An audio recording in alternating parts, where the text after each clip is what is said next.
Welcome, everyone. I'm Rebecca Harrison, and I'm working in marketing here at DBWatch. I'd like to welcome you to today's webinar, which is DBWatch Customized Monitoring. We're happy to see so many of you today for such a very focused topic. Customized monitoring is a really broad subject, and today we're just going to scratch the surface. What can you expect from this webinar? Well, we're going to look at different types of jobs, editing jobs, creating new jobs with a step-by-step guide, and deploying jobs, how to roll them out, how to activate your customization. I'm going to hand it over to Marek, who is going to do a short introduction today about DBWatch and also be leading the webinar. So Marek, could you please introduce yourself? Thank you, Rebecca. Yes, my name is Marek Jablonski, and I have been working in DBWatch for over 20 years, mainly as a developer and a DBA. And today I'm going to share some of that knowledge with you.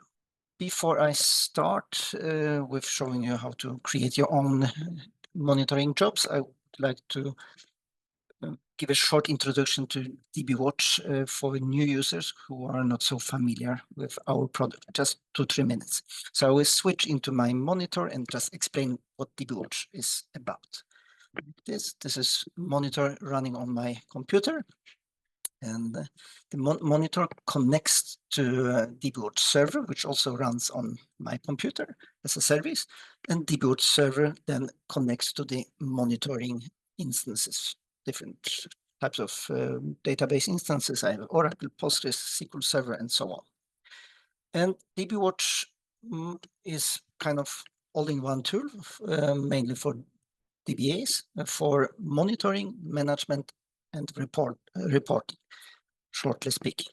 So this is the main view. When you connect to DBWatch server, you will see the status of all instances the DBWatch server is connected to, and all warnings and alarms returned by the jobs, which I will discuss today.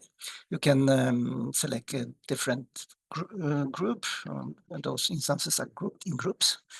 So here is a production group with 4 instances. 2 of them are returning warning, and you can see what kind of jobs returning warnings.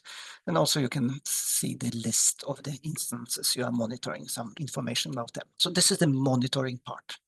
Then you can switch into the management part, where you can interact with the database, where you could actually do something with the instance. So let's say I select one of them here, the SQL Server. I will get the overview. I can configure the instance. I can look at the performance data. I can look at the databases and browse there, drop it, create it. So-called interaction with the database using the graphical interface. So this is the management part. I'm not going to show you anymore here. Then we have some farm views. Farm views are showing the whole database environment as a whole. So there's a lot of different views showing different type of information. So you can take a look at too. We have also SQL worksheets. So you can run SQL statements against one or many instances that per platform. That will probably be most convenient to switch into to view it in per platform. So I can select those instances here and run a SQL statement against many SQL instances like this. So this is the SQL worksheet. We have also capabilities of scanning the network for other instances. So if more instances which are not monitored, the DBWatch server can discover them here. We have also FDL, which is internal language to DBWatch, which lies on top of the SQL languages for all the other platforms. Like here, I'm running a query against all types of databases, Postgres, Oracle, SQL Server, and checking the number of databases, just as an example. So this is a FDL. And also you can run some reports. There are a lot of reports included in our product, and you can create your own, or you can just run the default reports. So that was very quick introduction to our product. And now I will go back to presentation and explain a little bit more about jobs. In DBWatch, we have two types of jobs, so-called JavaScript-based jobs, often called just for Java jobs or no engine jobs. So there's several names. And we have database native jobs, but often called also as procedure jobs or engine jobs, also many names. For you who, if you have a very small environment, let's say just few instances monitoring and managing, you will probably need just one type of job. It doesn't matter which type, and it should cover all your needs.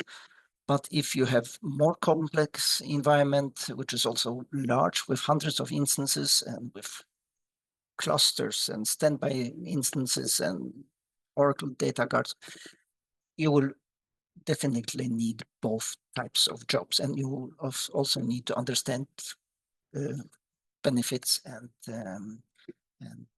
some advantages and disadvantages for those jobs. So Java scripts are run by DBWatch Server. So DBWatch Server starts your JavaScript. In JavaScript, you have a SQL query, which will be sent to database server. Database server execute the SQL statement query and returns data back to DBWatch server, and the JavaScript continue. There's some logic, and you get a status alarm warning or okay. So the job is executed by DBWatch server. Only the SQL queries are run by the database. The database native jobs, procedure jobs, they are executed on the database server. So DBWatch server connects to database server and triggers the procedure. The procedures start to run and send the SQL statement to the SQL engine in database on database server, which executes it. The result will be returned back to the procedure. Again, some logic, and the procedure return just status to DBWatch server. So the procedure jobs are executed on database server. JavaScripts are run on DBWatch server, except for the SQL queries. So some advantages and disadvantages, as I told you, when you use no engine or Java scripts, you don't need any schema on the monitoring instance. So that's quite convenient. You don't install anything. The only thing you need is connection information for that instance. So you need the username and password, of course, and the address to the database server. So that's one advantage. The other one is that every job will be written in the same language, independent on the platform.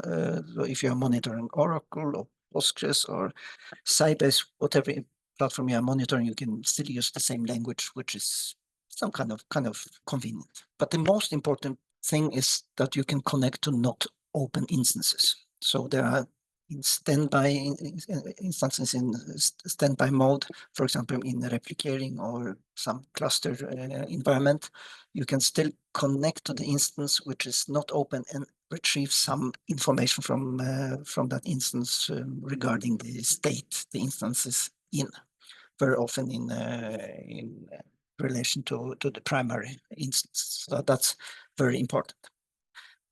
Some consideration or disadvantages is that if you run a lot of JavaScripts on DBWatch server, then you will actually drag a lot of information from database servers over the network to DBWatch server, and so it may increase network traffic. If you have 200 instances and 20, 30 jobs for each instance, that will be some traffic, network traffic, because you have to get the data back to DBWatch server to analyze. In this, at least in the current version of DBWatch, we don't keep any history of executing of those jobs, so we don't have any repository actually.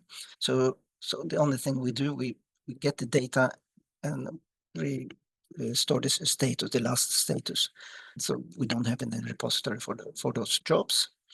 And also the last one is consume some resources on DBWatch server, as I mentioned just a few seconds ago, that when you run a lot of this kind of job on many instances, for many instances, then you will consume quite a lot of resources on DBWatch Server. If we look at the procedure type jobs, they are definitely more efficient. They are written in the native language of the database. So if it's Oracle, so it's PL SQL. If it's Microsoft SQL Server, that's transactional SQL, and so on. So they're designed to be executed by that platform. And so this is quite important.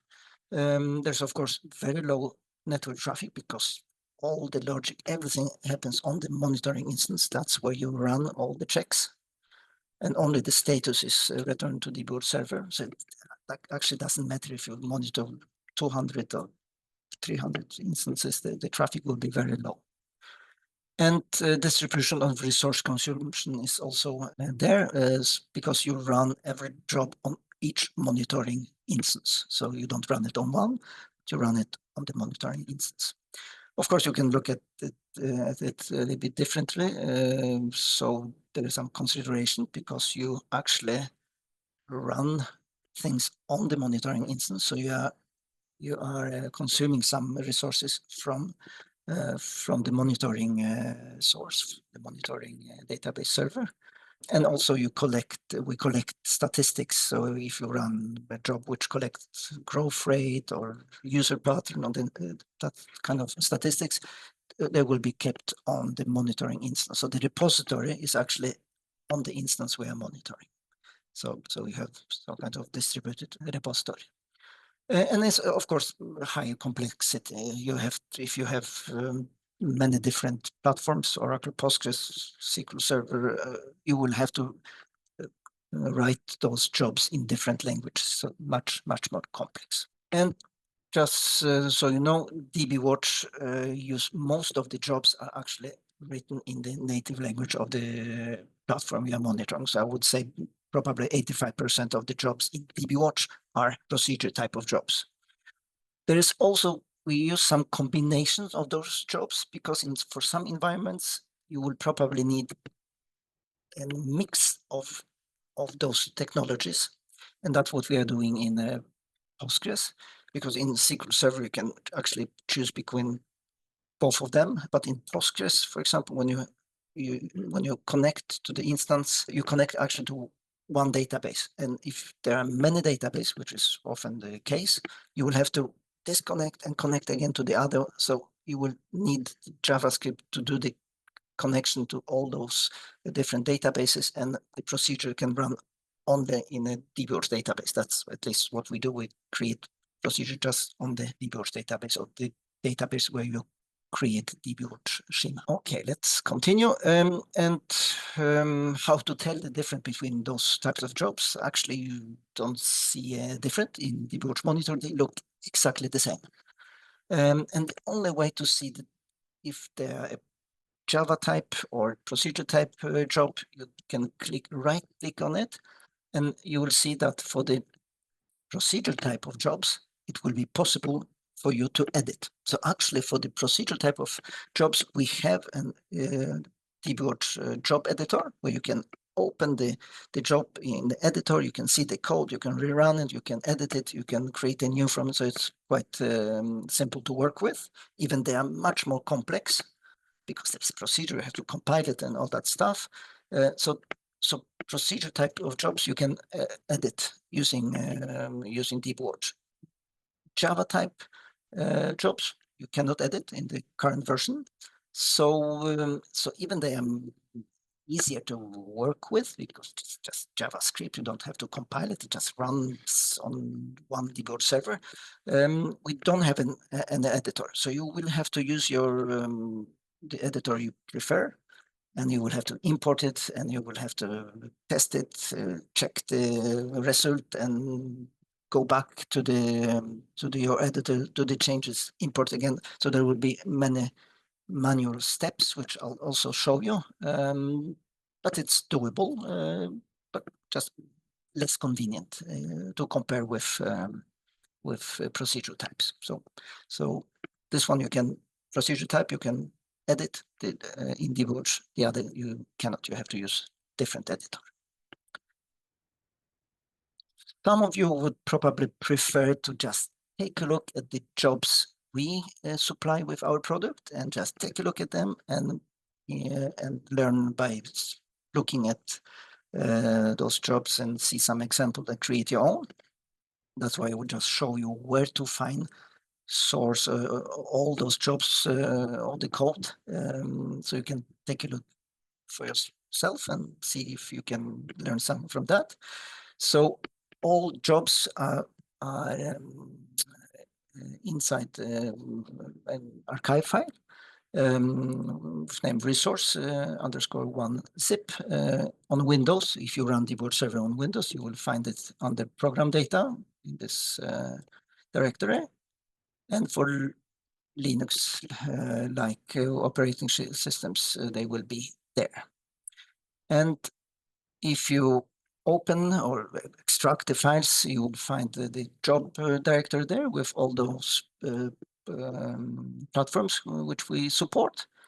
And inside each platform, you will find those XML files. So one XML file for each job.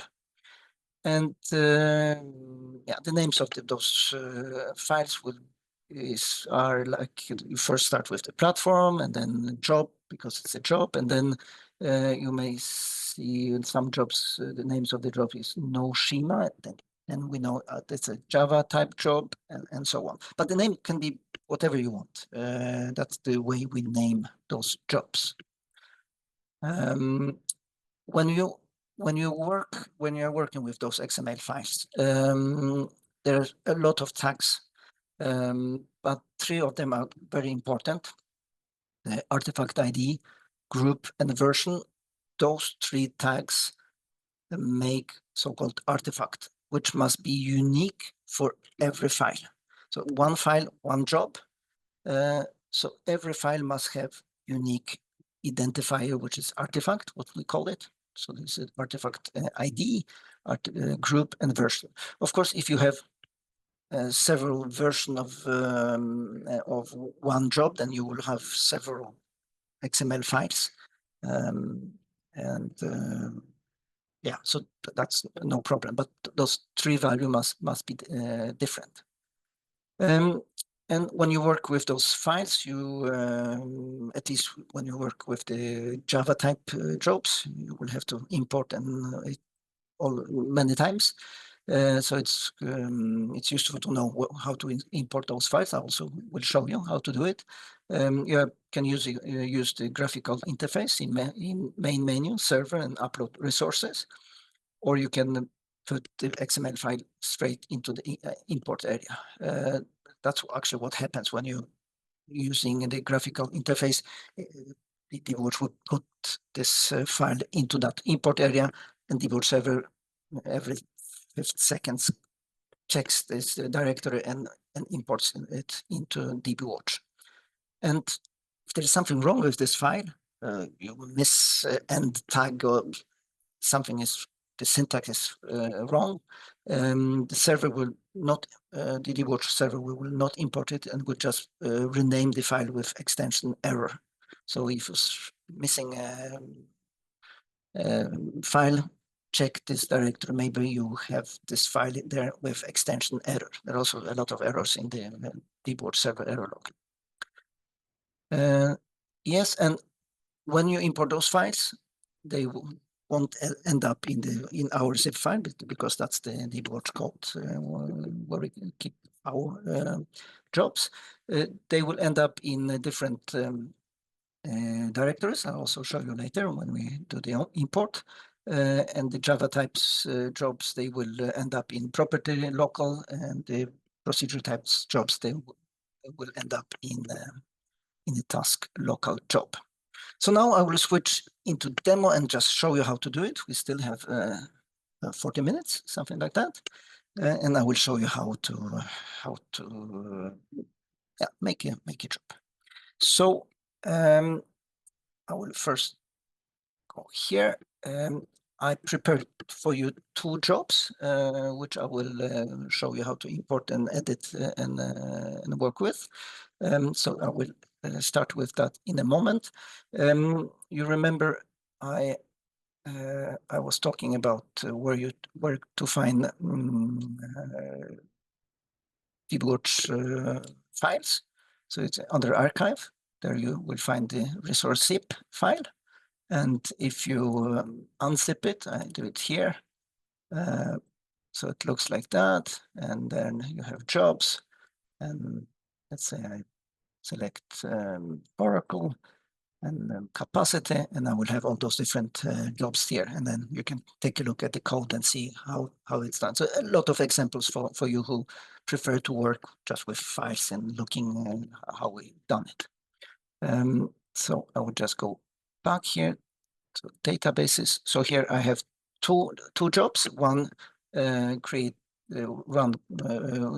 job where I use JavaScript, and the other one where I use procedure language.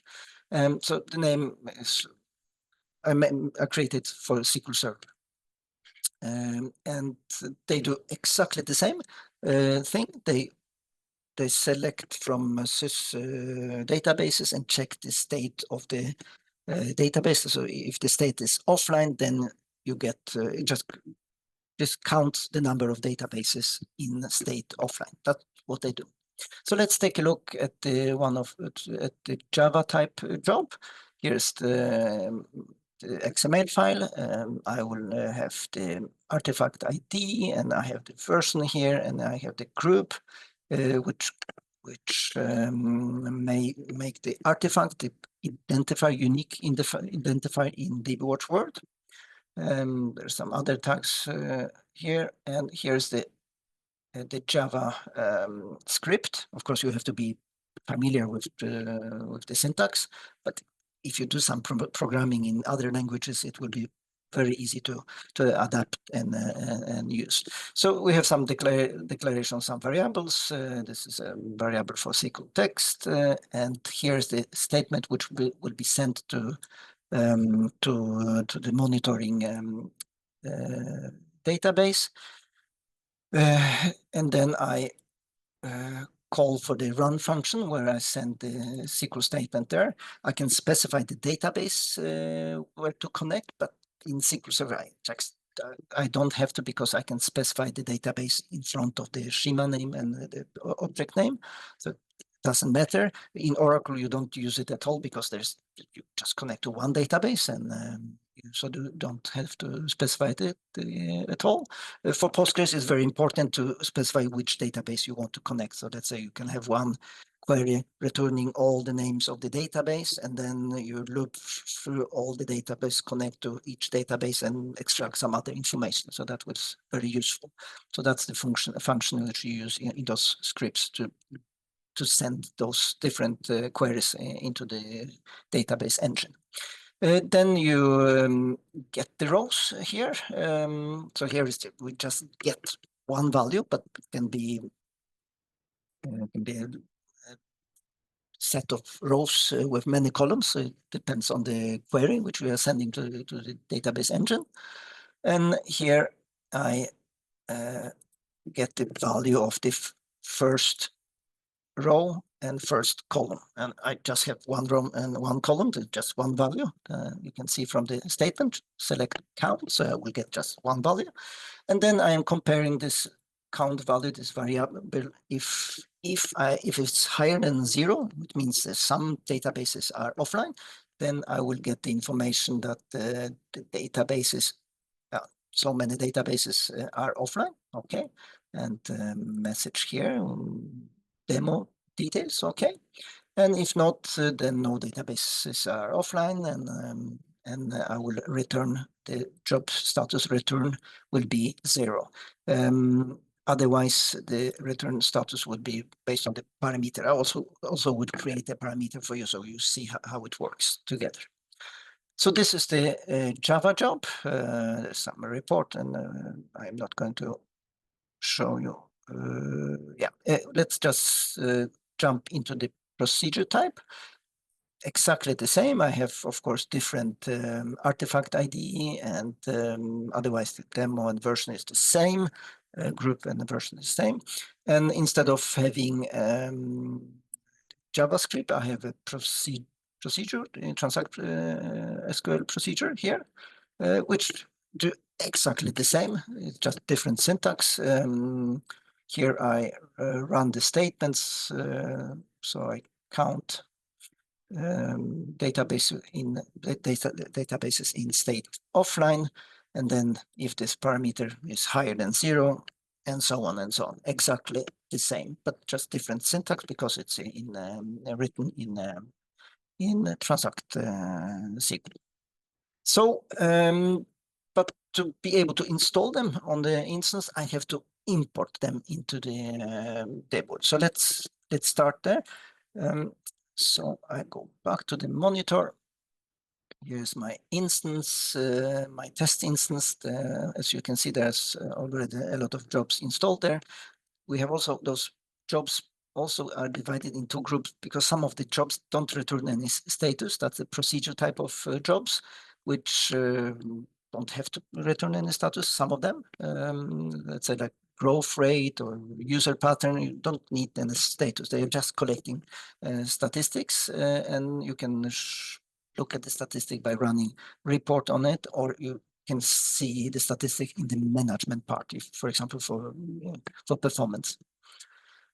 So now if I right click here and try to configure jobs, I will see that's the standard jobs here, which some of them are installed and some of them are not installed, as you can see here. So different packages.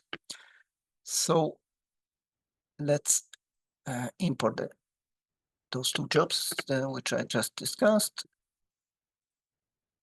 Here's the window, select files, and then Windows and database.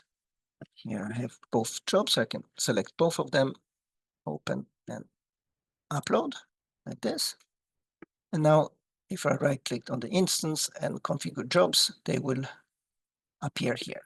So let's install both of them like this. Install. Okay. And now those jobs should appear here. Here we have them. Okay, and run here. And they are identical.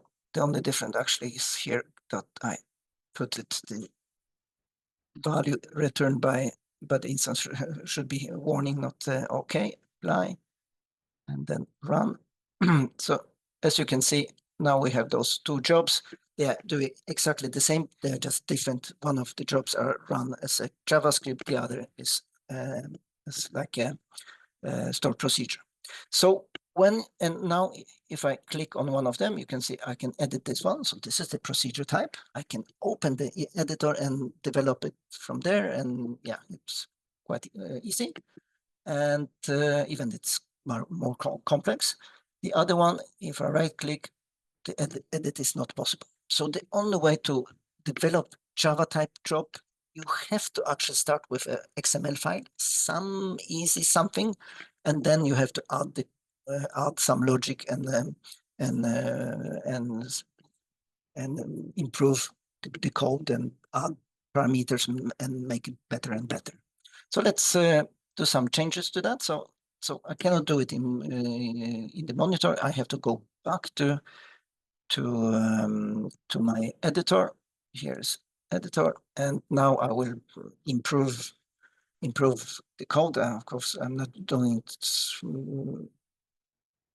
any improvement. Just change the code, so offline and some more some more like this. Okay, so I changed the code. Of course, I will have a new version. So this now it's version 1.1. Okay, and I will have to import it once again. Before I do it, I will just switch back to the monitor. You can see that this version is 1.0. And as soon as I upload the resources like this, upload, and then, okay, sorry. And then back here, you'll see the version is 1.1. Okay, new version. And next time the dashboard server will start this job, it will run the new version of that script of like this. And you see, and some more info and so on. So you can see that it runs actually the new code, the new file. And then if you take a look at the file system, let's take a look here. You will see that now on the property local, there's a new directory. That's a proper, I think it's a artifact ID. That's the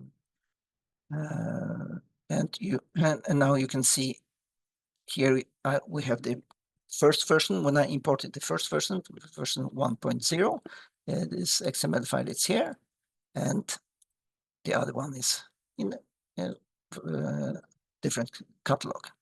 So as soon as you change the version, it will create a new directory, and only the last version will be run. So if you want to go back, you will actually have to delete the file.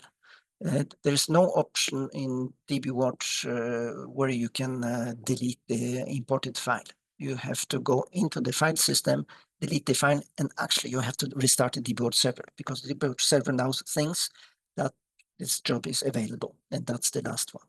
So, and also if you want to clean up after after a mess, because you imported here and there, and you just go there and you delete those files.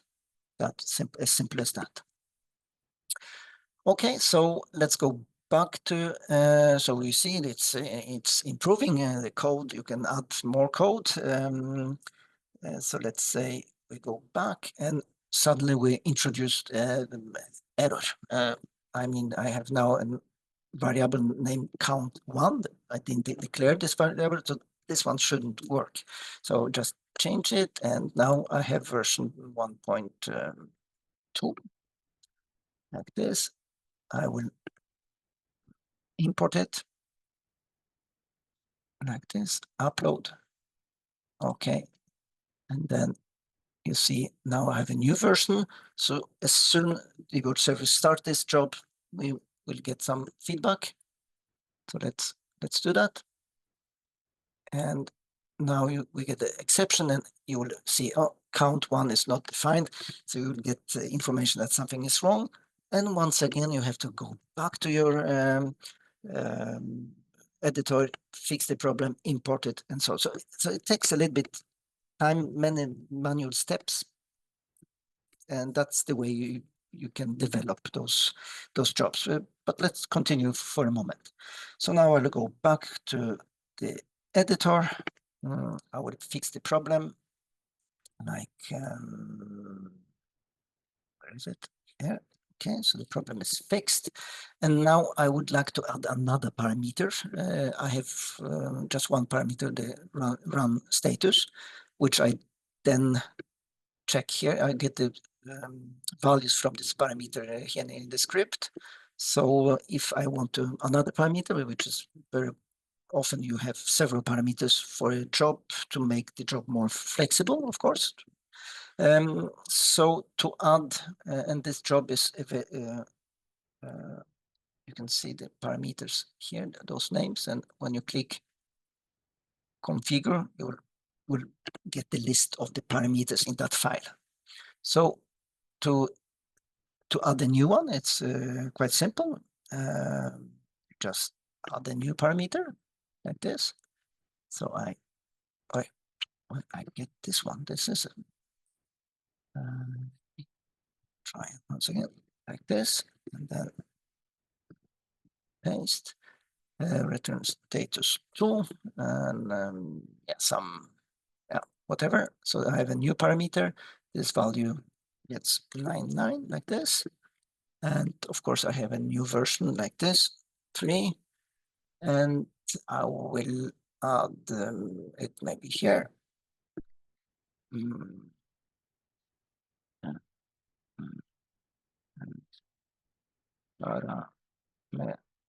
Sorry. 2, and then plus, and see how it works like this, and save. So let's take a look how it looks when we run it. So now, once again, you have to import the file, upload, okay. And then we see now version 1.3 and run again. And now we see end parameter 2 is 999. Okay, so now you add it. So this is the way you just develop, you add a new parameter and you import it, you check, you see the result. If you're happy with that, you just continue and so on. Those jobs don't have to be complex, but you can do the job as complex as you want. Take a look at the jobs created by us. Here, for example, quite a large job which checks backups from always on instances, compares from several instances and see if it's up to date or not.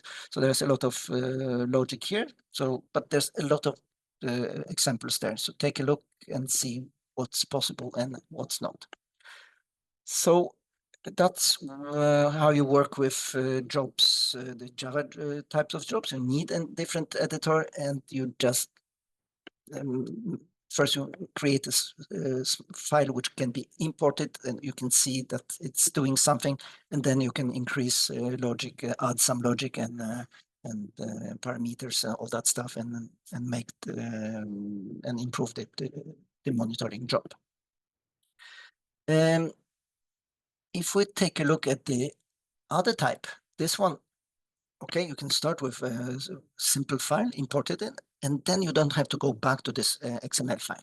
And this file also will end up in a different place. So it's not in proper local, but it's in task local, and it's here, a bit different directory structure. Here we have this new, the file I just imported in the beginning. So now you can go here and you got just click on edit. So you can start job editor, DBWatch job editor. It looks like that. So instead of looking inside the by normal editor as we did with Java type, you can just open it here. You can also look at the XML tags here, and you can actually edit it here too if you want, but there's no point of using editor then. So here's the editor. There is a procedure, and those procedures, those jobs can be as complex as you just imagine. A SQL statement job looks like a normal job, but they have several procedure functions, tables. So it's a huge program actually, even it looks like a just simple job. So here we have just a procedure, but we could add the table where we put the status or other data and so on. So the procedure can be as complex as you wish. So here's our procedure, and when you develop it inside the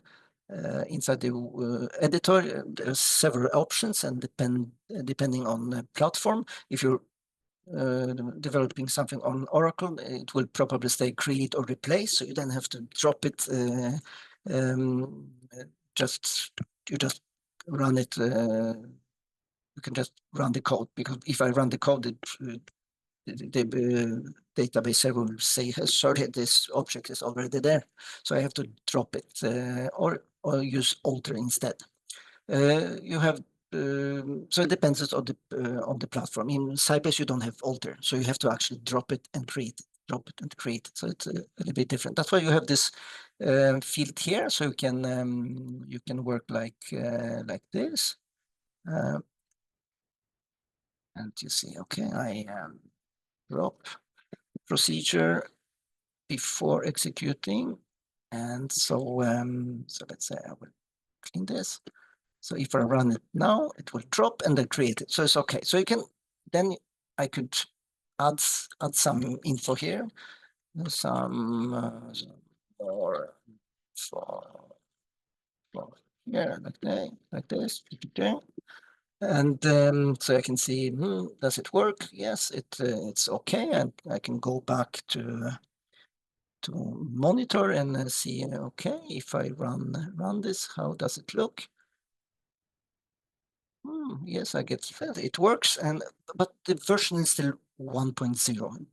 Because you are inside you're just working straight on the procedure to recompile. DBWatch Server doesn't know anything that you created a new version. So let's go back to the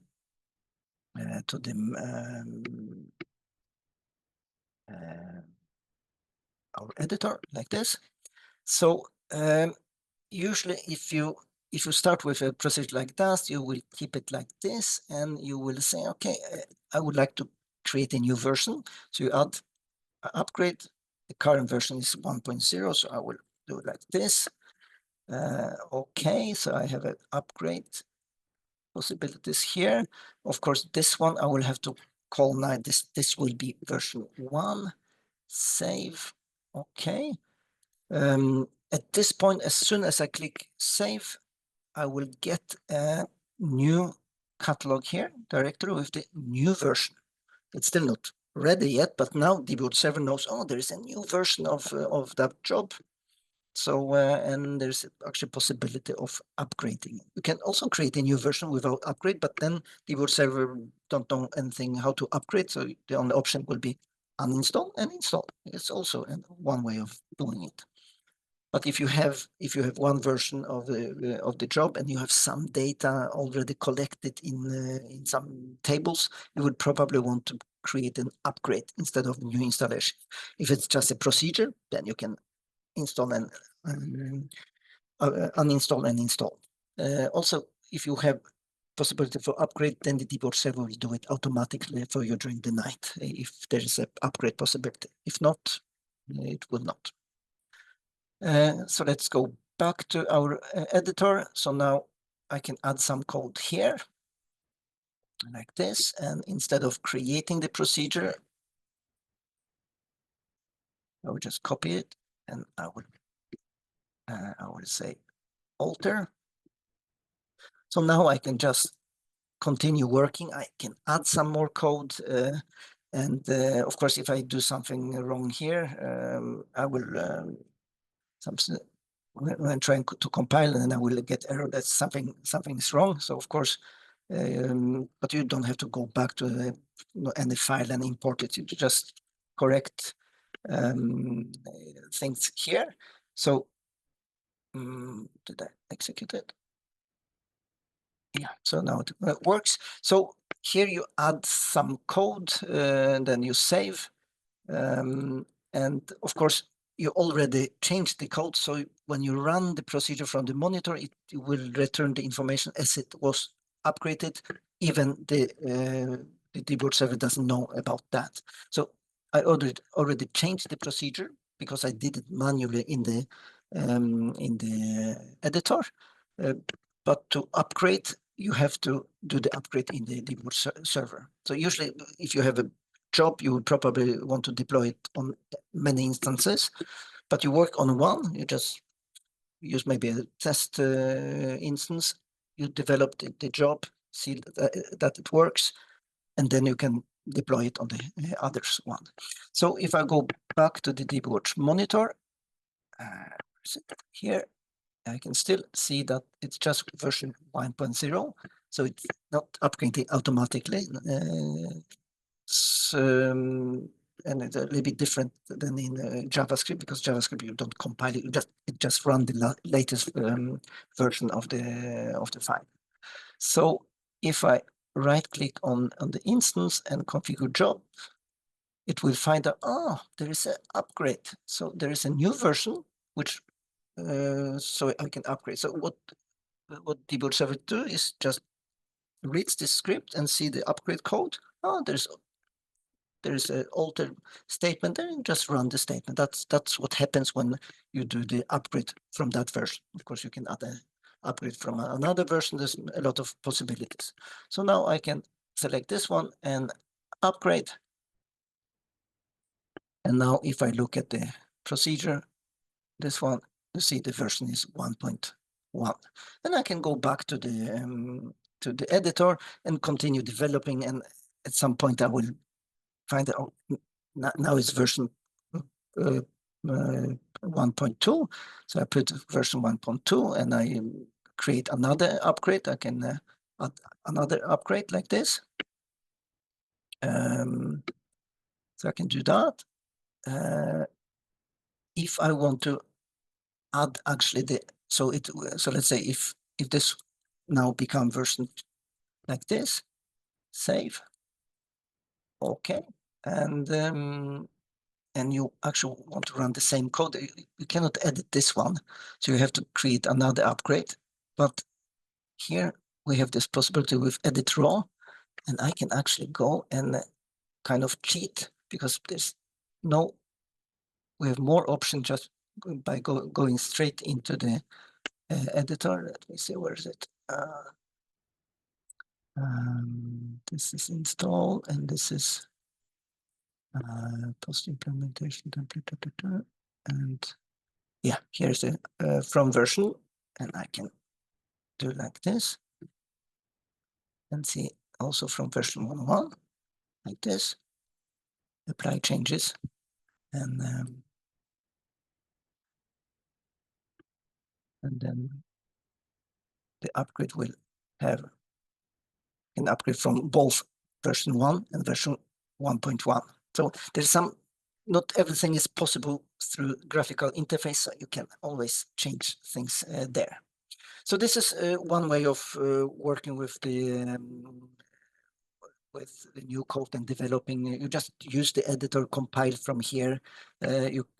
So when you run the code, you also can change to a different instance. Just be aware that if you select like here Oracle and you try to run this procedure, you will get a lot of errors. So, but there is a quite nice graphical interface for just creating your own jobs like this.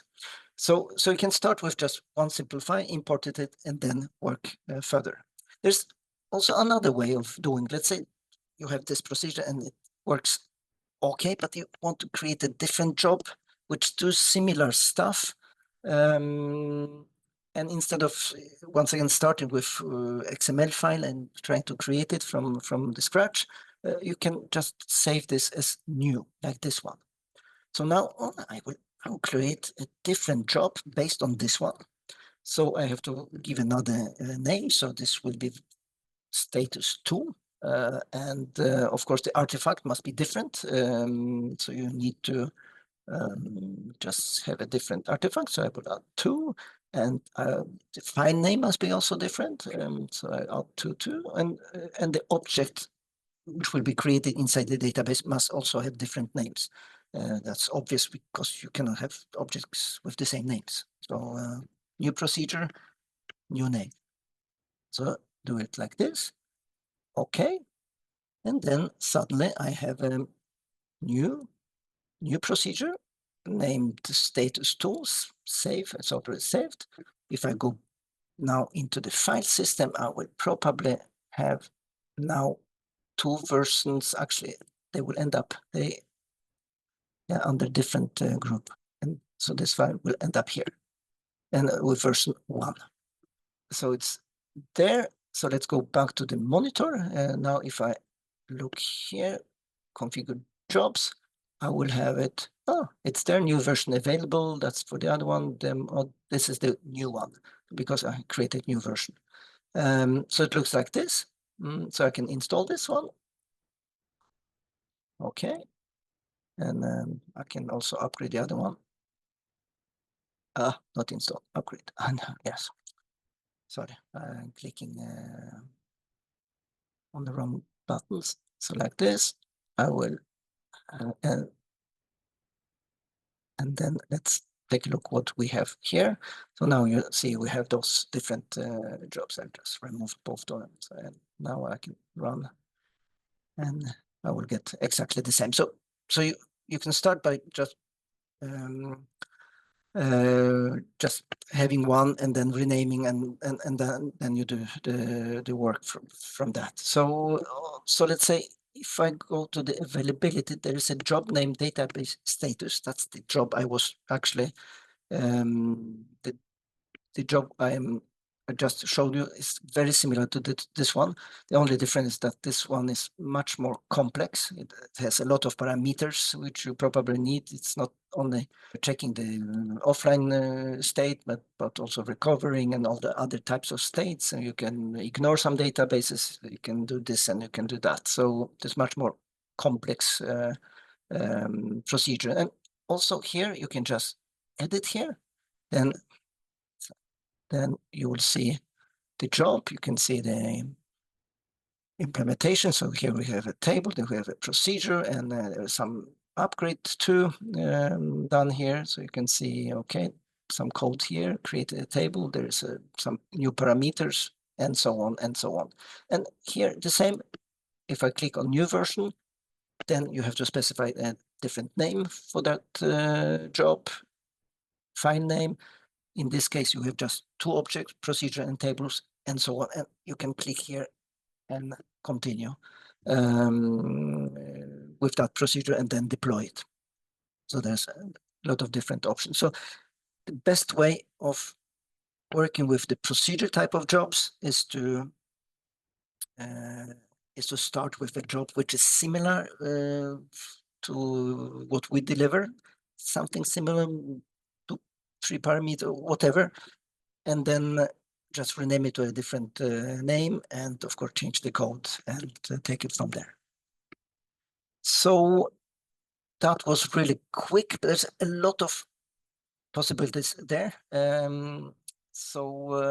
If you run into any problems, if you're trying to create your own jobs, just take contact with DBWorks support, send us the XML file you are working with, or just ask whatever help you need. And we'll be more than happy to help you to develop your task. Sometime in the beginning, you may run into some problems, and get in contact with us, and we'll be happy to help you. So we are almost there. So we'll just switch back to the presentation. Now we are here. So Rebecca takes from here. Yes, and I'm happy to say we have some questions today. Mm. Our first question is, what editor do you recommend to edit JavaScript?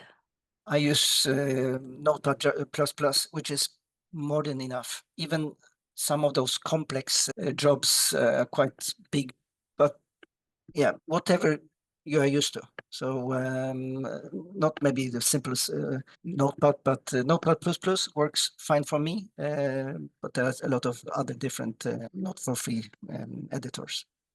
Okay, good, thank you. So our next question is, what happens to my jobs after the next DBWatch upgrade? Nothing. Since we don't keep those XML files together, you remember all our jobs are saved in this zip file. So, and when you develop your own, they will end up in this catalog structure. And usually it's empty if you don't have any jobs created by yourself or imported from this support. Sometimes there's a problem with a job and you get in contact with support and it's between 2 releases. Then we say, okay, we have this job, there's a new version of this job, just import it so it will end up here. So when you upgrade, it doesn't really matter. The only problem you may run into if you edit our job and then you create a different version and you kind of work with that, and then we come with this version, but in other version, they may run into some problems. But otherwise, you don't have to worry about that. They will be there. But of course, if you upgrade by installing the DBWorks server on a different server, you will have to import those files into that DBWorks server. So no worries, and you can always take contact with support, and we can help you with that. But shouldn't be any problem. Okay. Any other questions? Yes, there was one more question. Can I install different versions of the same job? Yes and no. Actually, DBWorks server always install the latest version of the job. So even like here, you have several of those jobs, and when you install it, you will always install the latest one. So the answer is actually no. So if you want to install version 1.1 on one instance and version want to add a different instance, which are, let's say, SQL Server 2022, it won't be possible. Then you have to rename them and make them different. Otherwise, it's not possible. If one of those SQL Server instances is 2008, and you want to, you can make this version 1.1 only compatible with that version, and version 1.1.2 compatible with higher versions of the SQL Server instance. Then you will see both. Otherwise, it's only the latest one. Same goes with the Java type. It runs and installs only the latest one. So if you want to install the other one, then you have to just decide what version you want to run. So the answer is no, unfortunately. Okay, good. Thank you for clarifying that. So that ends our webinar today. Thank you so much for joining us, and hopefully you would be interested in joining our next webinar, which is about security and compliance with Cloud Router. So we look forward to seeing you next time. Thank you very much. Thank you, and see you next time. DBWatch Control Center, redefining database operations. Please visit us at Facebook, Twitter, LinkedIn, or YouTube.